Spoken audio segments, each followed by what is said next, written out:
A warning, the content of this story may be disturbing for some of you.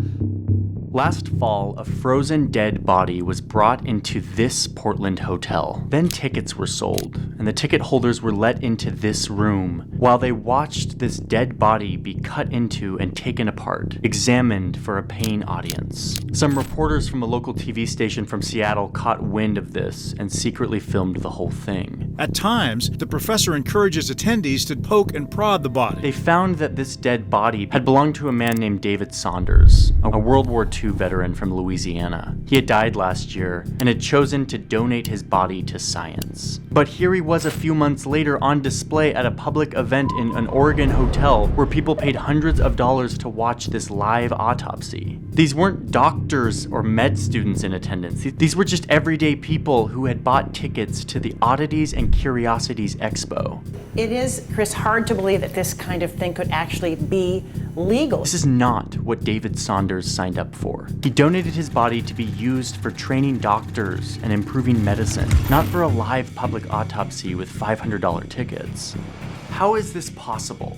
How can someone just purchase a dead body? When it comes to bodies, some critics have called it the Wild West out there, that there really are no rules. I got really curious about this industry, and I wanted to dive in and understand what is going on here. As usual, it turned into kind of a deep dive. Suddenly I was digging through documents, and suddenly I'm looking into the details of organ transplants and cadavers and funeral homes, and what I learned through all of this is that once you're done with your body, there is a thriving market of people who want to get their hands on it. The owner is selling body parts. And then they collect $1,000 fee. The FBI says grisly details of batteries not included. Okay, dead bodies. Never thought I'd be going into dead bodies, but here we are. Let's just say one thing up front.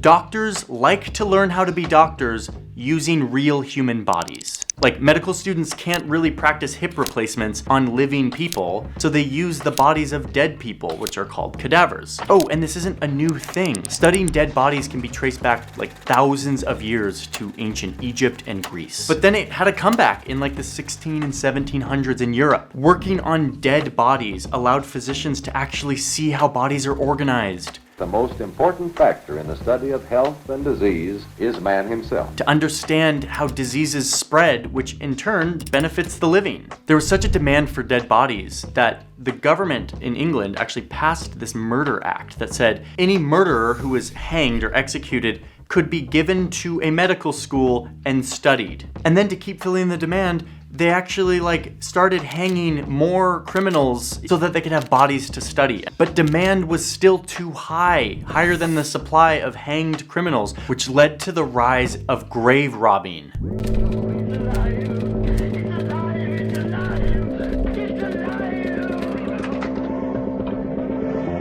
People were robbing graves in the name of science, and it was seen as a big problem. But then again, there's this tension here, which is they're using these bodies to learn, to understand how to do medical procedures, and that's better for humans. They eventually expanded the law to say anyone who was unclaimed, didn't have family come claim them, could be used as cadavers. But even still, during the 16, 17, and 1800s, when all of this medical progress is happening, the demand for cadavers totally outstripped the supply. There was not enough dead bodies. And then in the 1960s, America is like, wait a minute, did someone say supply and demand? I smell a free market. Why don't we just give people the option to donate their bodies so that we don't have to just wait for criminals and unclaimed people? And some people were like, yeah, but now we have these synthetic models that are really good and they're just like bodies, so we don't actually need real bodies. And the doctors were like, no, there's nothing like it. There's no replacement. So thus begins the era of body donation. Wait a minute, is this the same as being an organ donor? The answer is no. I'm an organ donor. I mean, this is my driver's license. And when I got my driver's license when I was 16, I checked the box, I want to be an organ donor. If someone needs a heart transplant or a kidney, and I suddenly die of an accident, I'm totally down with giving my heart to somebody else so that they can live. Absolutely. But it turns out that organ donation and giving your body over to science are two totally different things. Okay, so we have two categories here. One is the transplant category, which is like the organ donation. It means removing body parts that are gonna be put back into another living person. This is what I opted for by becoming an organ donor on my driver's license. Let me just play out the scenario of how this works using my friend Sheila. Sheila is from Texas. She was in a bad accident and had a traumatic brain injury. She's currently in the hospital on life support and has zero brain activity. The hospital kind of knows where this is going, and so they call a company called an organ procurement company, an OPO, and they tell them that, hey, Sheila's gonna die soon. The OPO company verifies that Sheila is on the organ donor list. They quickly connect with her family to tell them that they will be honoring her wishes by donating her organs once she passes. And then the company asks Sheila's family if they would also allow her tissues to be donated. And the family inevitably responds with, tissues? What do you mean? And they explain that in addition to her organs, they could also use her skin, her bones, her eyes to help with all kinds of medical devices and treatments.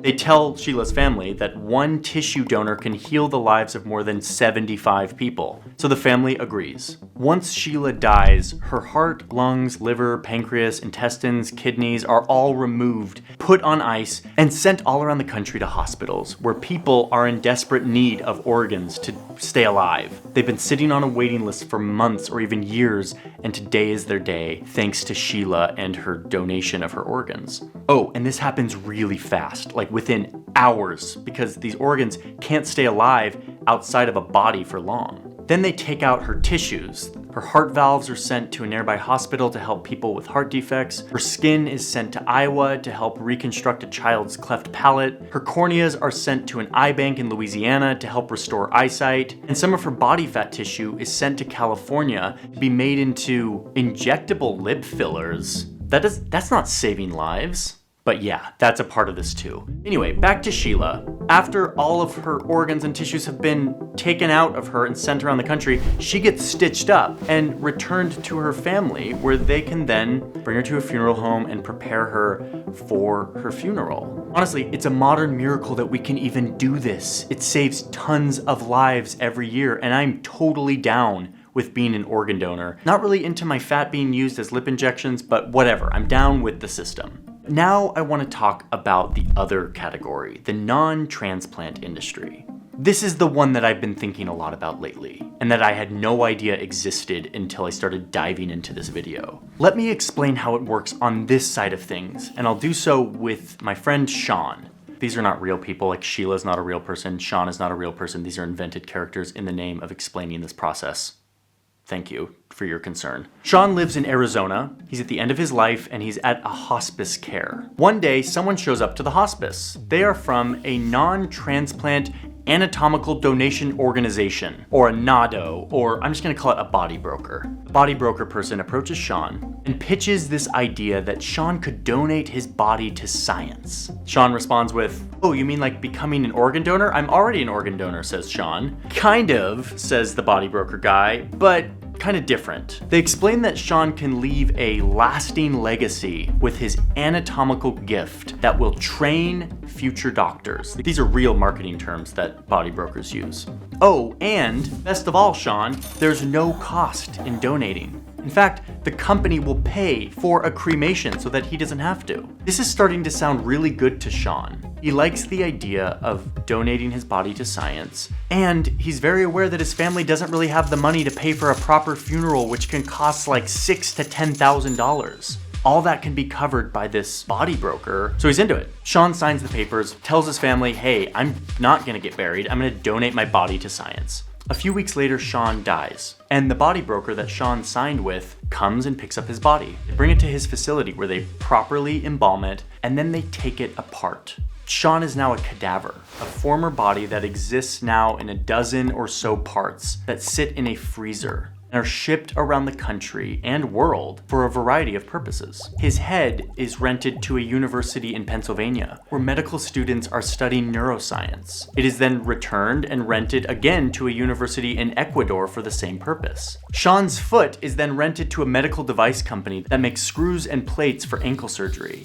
The company has a new product, a metal plate, that they want to show off to surgeons. So they send Sean's foot to a medical conference in Las Vegas, where they fly a surgeon out, first class, and pay him to demonstrate how this new device, this plate, works on Sean's foot, a real cadaver specimen. They want the surgeons to buy the plate. His arm is then sold to another medical device company in Idaho, where they are testing a product that helps with carpal tunnel. It's not approved yet, but they're doing all this R&D, and they use Sean's hand to run a few more tests so that it can be approved, go on the market, and make the money. His upper torso is sold to another medical device company that is hosting an all-inclusive event at a convention center in San Diego where they're showing off their new titanium sternum, something that they want surgeons to use. So they fly out all these surgeons. They give them food and drinks and accommodations, all of this paid for by the medical device company. And their hope is that these surgeons will have a good time, see the product being used on a real cadaver, and leave wanting to use that product in the next surgery. A new customer. Sean's remaining lower half is sold to the Department of Defense,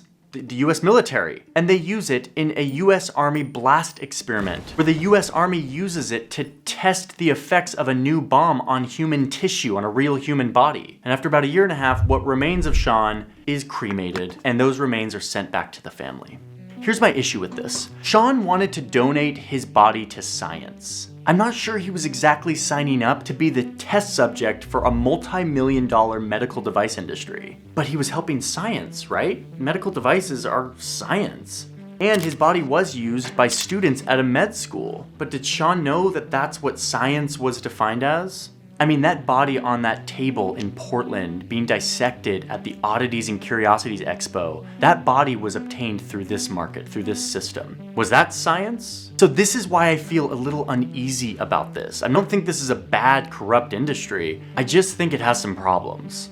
Okay, hold on. I'm gonna bring you over to my very messy desk so that you can look at a couple of documents with me. Okay, so let me just make one thing clear here. I'm not trying to do some expose on cadavers and the cadaver industry. Like, this stuff helps people. We can go into an operating room and have a surgeon operate on us knowing that they've practiced on cadavers. I am in total support of that. My issue with this industry is much more with all of the incentives, the monetary incentives that are baked into this market that lead to some abuses. Let me explain what I mean. The first thing I'm most concerned about is the lack of regulation. There's not a lot of regulation on what these body brokers have to divulge and explain to the person who is donating their body.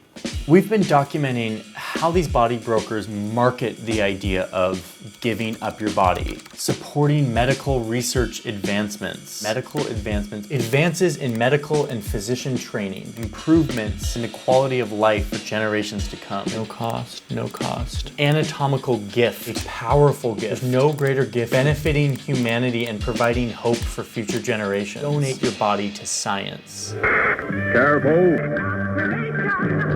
This stuff is framed as an altruistic donation to future generations. And so while there's real truth in that, what we don't see is the reality of what happens after your body is donated. When you have a profit incentivized market and companies, often what you see is these companies going to great lengths to get their profits higher and higher. One thing we found in our reporting is these body brokers have started working with funeral homes. So now they have an arrangement where the funeral home will get a kickback, they'll get paid a commission if they can sell the grieving family on donating their loved one's body to this body broker. Reuters did some really good reporting around this in 2017 and found dozens of funeral homes that have this mutually beneficial business relationship, like sales relationship with body brokers. This is exactly my issue with all of this. The funeral home now has an incentive to push body donation onto these families. There was one guy who was the head of a body broker who said he wanted to build his business to be the McDonald's of body parts. I did it. That's $200 for me. Now look, we looked into a lot of these body brokers. Some of them are sketchy.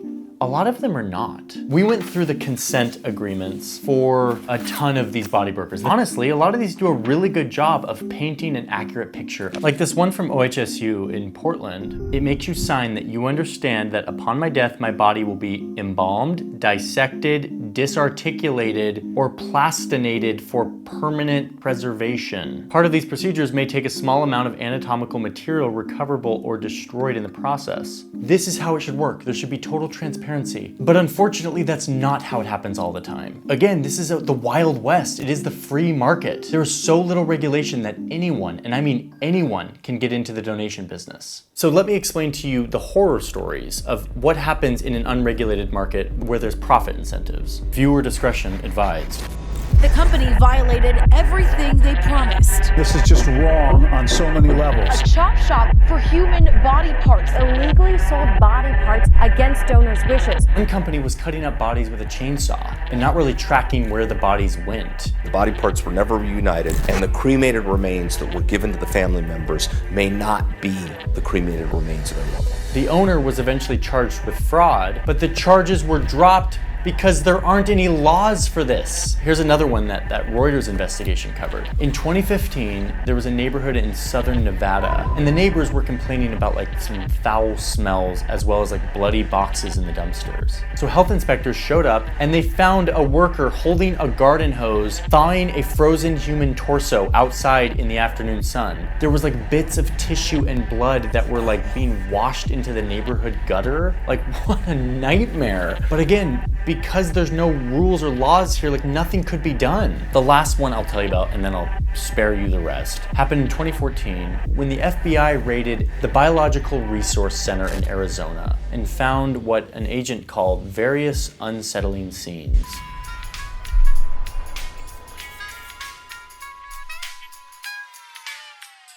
I think we in the US love a good supply and demand story. But we have built a market with the right incentives to create so much supply that we actually have an excess and we ship cadavers to other countries. Speaking of other countries, I put a call out on Instagram to all of you in the rest of the world that is not the United States, asking how you deal with cadavers. What's the culture around cadavers in your country? And I got some really cool responses. Leon from Croatia said that once the cadavers are done being used for research, the remains are buried in this famous, beautiful tomb. Sophie said that in Austria, there's a ceremony to honor donated bodies, and that their remains are buried in a mass grave. Fabia told me that in Portugal, there's a yearly ceremony in the medical community to pay tribute to the bodies that were used for learning. The same thing happens in Canada, according to Ellen.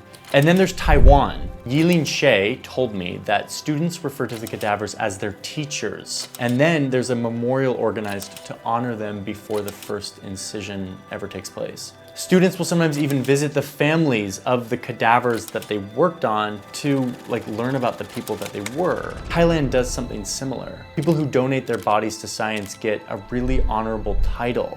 And then medical students and monks will come together in a ceremony to pay tribute to these people who gave their bodies for science and learning. When the body has fulfilled its use and it's no longer useful for learning, they do a cremation and have a ceremony to thank these bodies. They even will memorialize all of the donors' names in a pamphlet to say thank you for teaching us.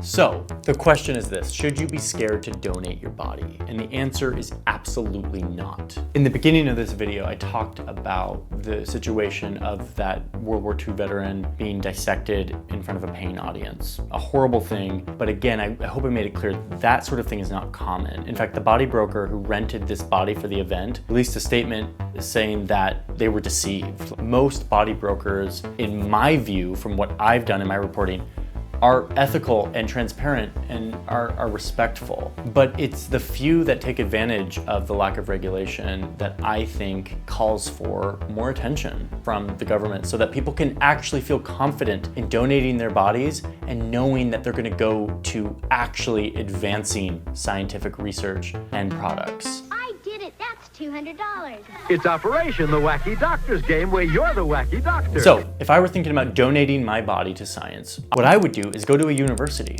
and say, hey, do you have a program where someone can submit their body to be used in your research? And if they do, you can be guaranteed that your body will be used to train medical students. If you do decide to donate through a for-profit company, look to see if that company has been certified by the American Association of Tissue Banks, which often means they've been vetted. They're not just like some rogue profit-seeking person. In fact, if you want to go onto the website of this association, you can find a body broker that is accredited. Also, read the documents. All these disclosures have a bunch of fine print on how your body will be used if you donate it. Oh, and I just want to say one last thing about organ donation, which is different than full body donation. Only 2% of registered organ donors like me end up successfully donating their organs, because the only way that they can get my organs out and get them transplanted into somebody else is if I die in a hospital on a ventilator. That is why only 2% of organ donors actually get their organs procured. So it's really important that if you want to be an organ donor, you make sure you are signed up. There are 100,000 people right here in the US right now who are waiting for a transplant.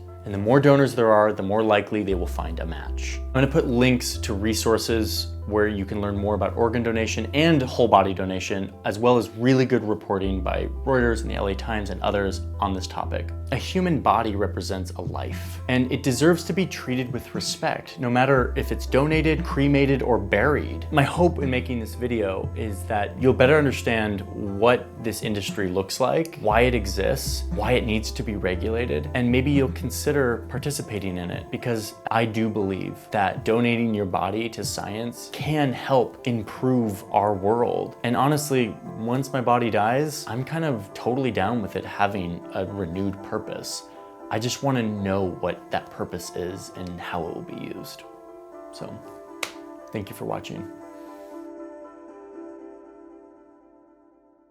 So I want to welcome the hundreds of thousands of new subscribers who have come to this channel in the past few weeks. Welcome.